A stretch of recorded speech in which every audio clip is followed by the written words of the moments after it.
लक्ष्य शर्मा जी, उत्तराखंड से। राधे राधे।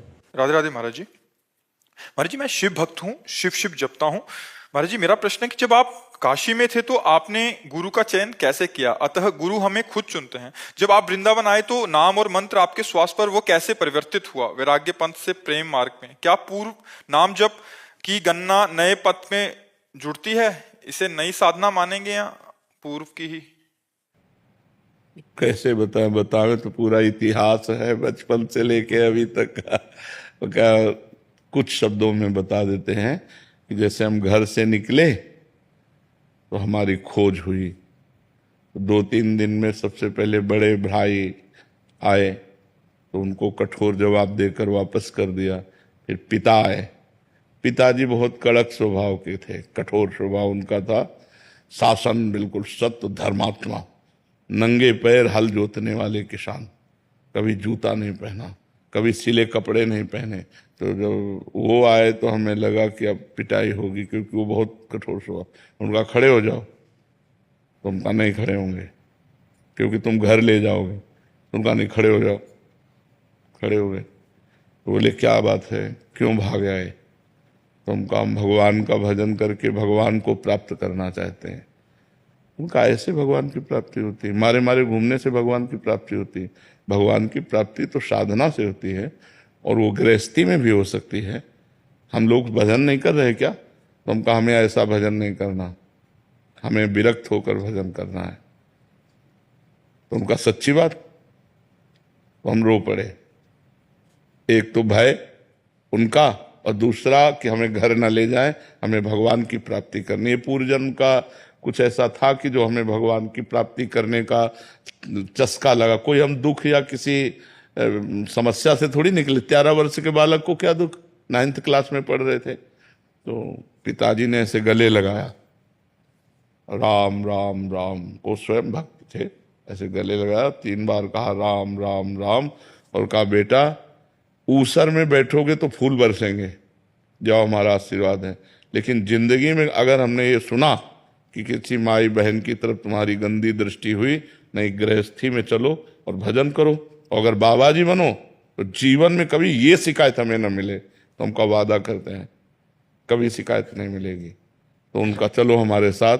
और उन्होंने पहले सदगुरुदेव भगवान जिन्होंने हमें वर्ण किया अपने शिष्य के रूप में, उनके पास ले गए। और सैमसी में रहते थे, एक पर्ण कुटी बना कर रहते थे। मंदिर बना, आज भी मंदिर बना हुआ है सैमसी में। गुरुजी से कहा, उनका देखा, बोले कैसे आना हुआ?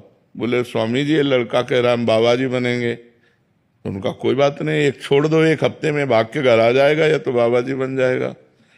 1 हफ्ते भोजन न देना और आश्रम के सब काम करवाना और कठोर नियम, और दूसरे को पेड़ा बर्फी बांट रहे हैं, हम देख रहे हैं तो हमें ना देना।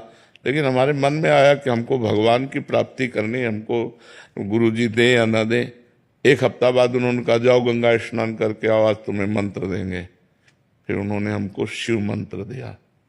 उसी शिव मंत्र के जप के और गुरुजी ने केवल हमको यही बताया कि बेटा जितना जपोगे उतना ही तुम्हारे अंदर ज्ञान प्राप्त होगा। बस हमारे को गुरुजी की वो बात बैठ गई कि मेरा काम है हर समय इसी मंत्र का जप करना। तो जब हम अपवित्र होते तो शाम सदाशिव जपते, और जब पवित्र होते तो गुरुजी ने जो मंत्र दिया था शिव भगवान का, वो मंत्र जपते। 2 साल में गुरुजी पधार गए, फिर अनाथ हो गए। क्योंकि परमार्थ का मार्ग चलना बड़ा कठिन है, कोई साथी तो चाहिए ना हमें बताने वाला। अभी 13 और 2 15 की आयु हुई तो एक संत आते थे सुखदेव आश्रम जी महाराज।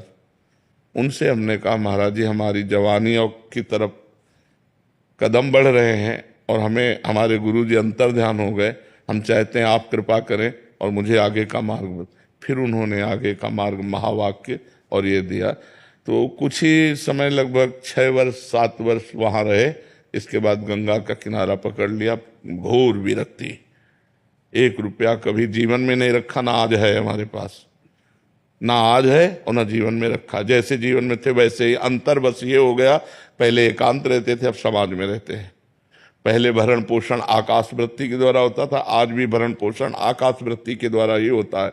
किसी से मांगना नहीं, कोई यहाँ फीस नहीं, अपने आप जो आ जाए उसी से भरण पोषण सबका होता है।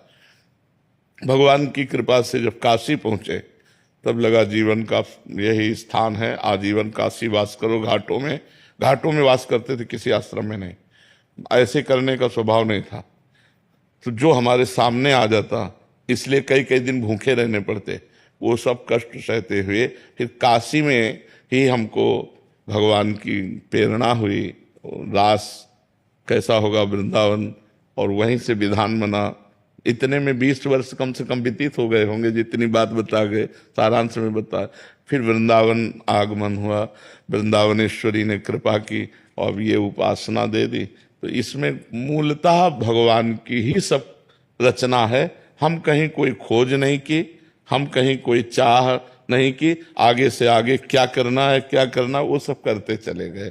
तो हमें लगता है यदि हम गुरु की शरण में हो जाए और वो हमें जो मार्ग बताएं उसके अनुसार हम चले, तो आगे हमें जहां पहुंचना है वो आगे आगे सब व्यवस्था भगवान करते जाते हैं। किसका प्रश्न था, तो समझ रहे हो आप। हार्दिक जी दिल्ली से। राधे राधे। जी इनका भी सेम प्रश्न है। कह रहे हैं कि महाराज जी जब आप काशी में ही पूर्णता का अनुभव हो गया था, तो आपके मुख से सुना है कि भगवत प्राप्ति में किसी के भी दर्शन हो जाते, तो राधा रानी के दर्शन वहीं से कर लेते। आप इतने कष्ट में जीवन क्यों व्यतीत किया फिर महाराज जी?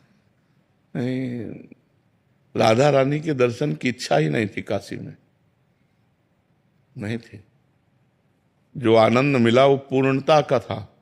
हमारे पास हम बैठे थे, आज भी पीपल का पेड़ तुलसी घाट में, तो शांत बैठे थे। तो एक संत आए, उन्होंने कहा चलो रास देखने। भाई जी हनुमान प्रसाद पोद्दार जी का अंध विश्वविद्यालय है, उसमें रास। उनका नहीं, हमें जरूरत नहीं। उनका चलो ना, पास हो रही देख लो चलो। हम कहा हमें नहीं जरूरत है, तो आप हमें डिस्टर्ब क्यों कर रहे हैं। तो उनका एक बार चलो ना, तो ऐसा लगा कि ये संत हट कर रहे हैं, तो चल देना चाहिए अंदर से भगवान।